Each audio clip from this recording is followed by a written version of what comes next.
Glória a Deus. Boa noite, meus irmãos. Podem se sentar, por favor. Sejam bem-vindos à nossa lição do curso Fé. E a lição de hoje, a oitava, né? São 12 lições, portanto, nós já estamos aí no segundo terço, né, da lição. E hoje nós vamos falar sobre a lição mais que vencedores. Então nós vamos abrir aqui o curso Fé, já na parte de dentro, e eu quero que você preste bastante atenção agora naquilo que Deus vai falar ao seu coração. Vamos lá? Bom, lição curso Fé, oitava lição, mais que vencedores. Diz assim, ó: após termos aceitado o Senhor Jesus como Salvador e Senhor, devemos tê-lo também como padrão, o exemplo a ser seguido em seu ministério terreno. Cristo foi vencedor em todos os sentidos e, de fato, ele jamais perdeu uma só causa. Tudo o que realizava aqui na terra era por nós, e em todas as batalhas simplesmente mostrava que era Senhor. Ele veio dar-nos o exemplo, como se estivesse dizendo: vejam bem, é assim que vocês têm que agir. Façam o que eu faço, pois deste modo terão o sucesso que eu tenho. Vejamos agora como o Senhor se comportou diante dos mais diversos ataques malignos. Então a primeira parte nos ensina, irmãos, que Jesus veio para nos dar o exemplo, para ser um modelo para nós. Enquanto muita gente pensa assim: bom, Deus vai fazer alguma coisa por mim, do jeito que eu sou, do jeito que eu estou, sem que eu tenha a minha participação. Não.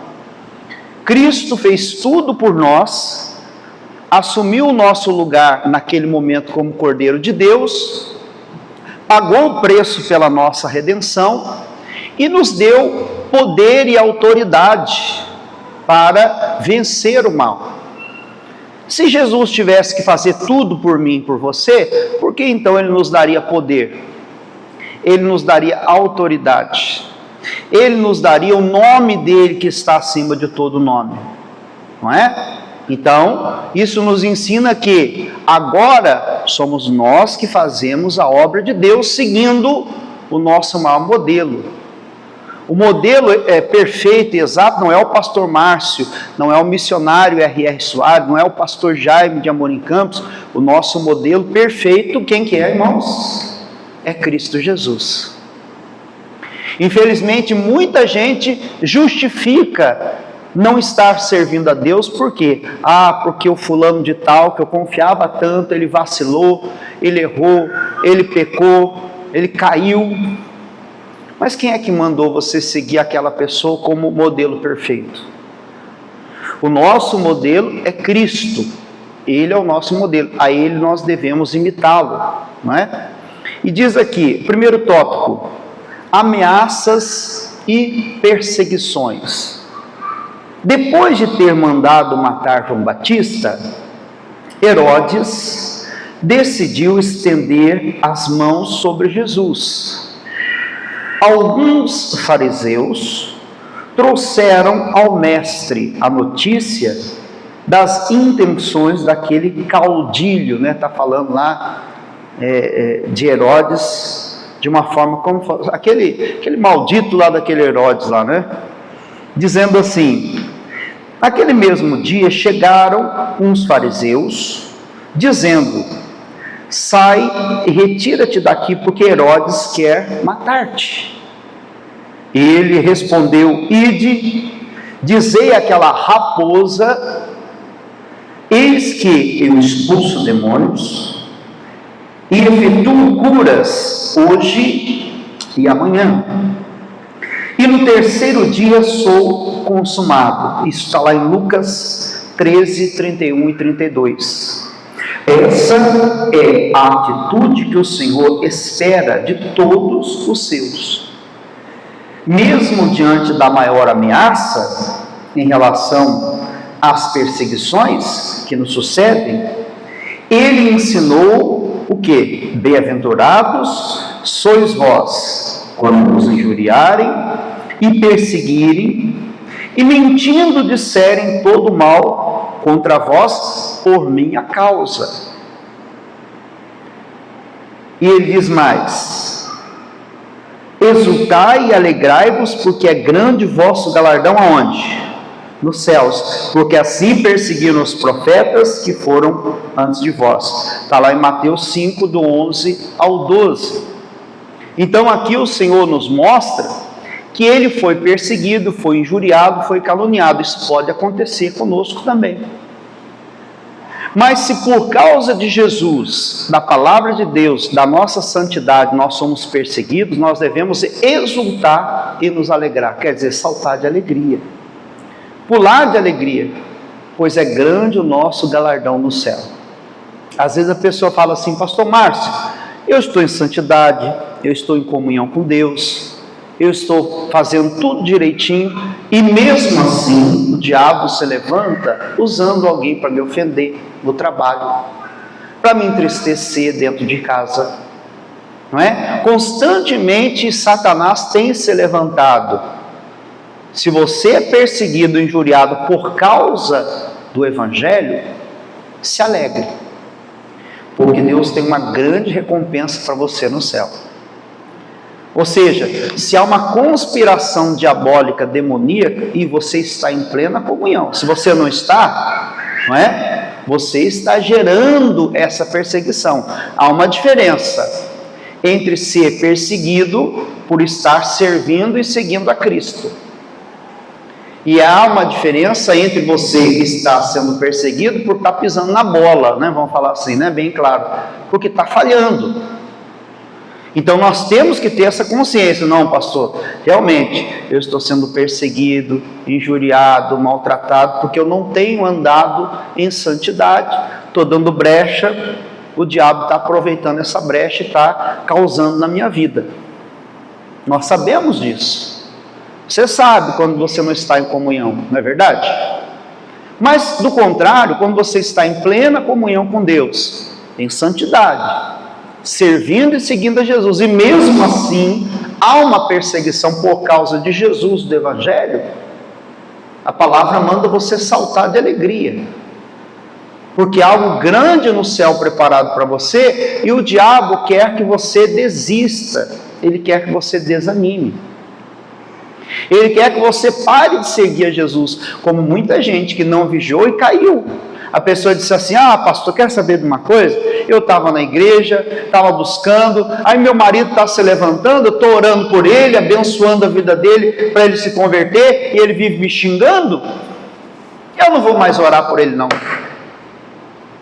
A bênção já estava pertinho ali, estava, como diz o outro, na cara do gol.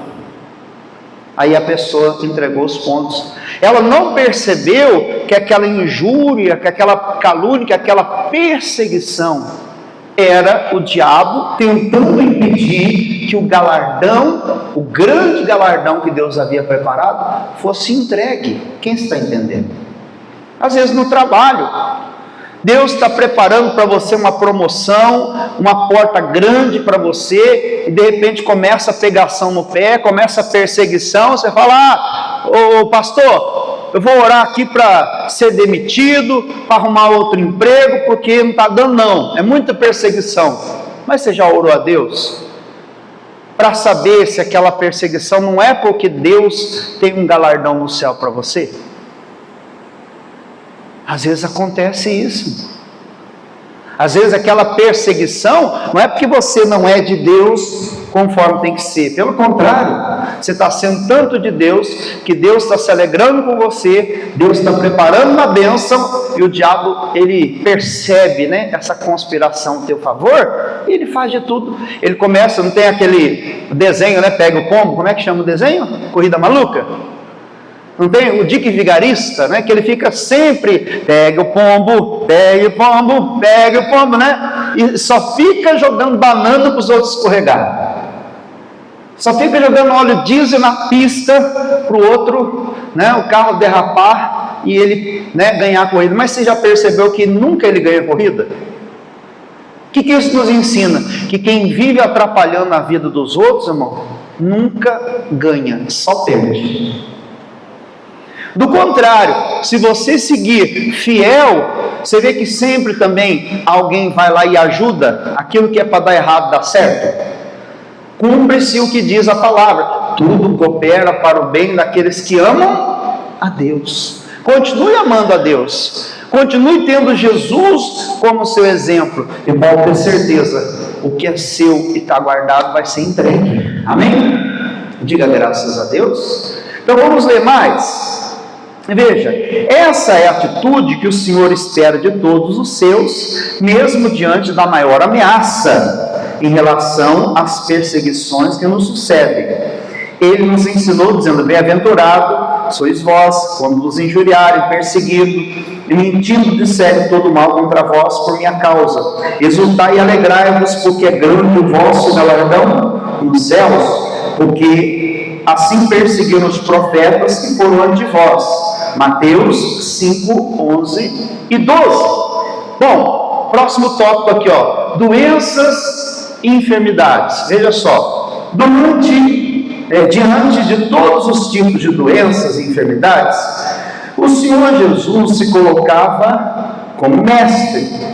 Ele sabia que o Pai lhe havia confiado o poder e a autoridade sobre todas as obras do diabo, e uma a uma o Senhor as desfazia. Uma a uma o Senhor as desfazia. E ao pôr do sol, todos os que tinham enfermos de várias doenças lhes traziam, e impondo as mãos sobre cada um deles os curava. Está lá em Lucas 4, no verso 40. Para que fôssemos vencedores sobre as doenças e enfermidades, ele as sofreu no seu próprio corpo, levando todas elas, para que jamais tivéssemos de sofrê-las. Verdadeiramente ele tomou sobre si as nossas dores, enfermidades, e as nossas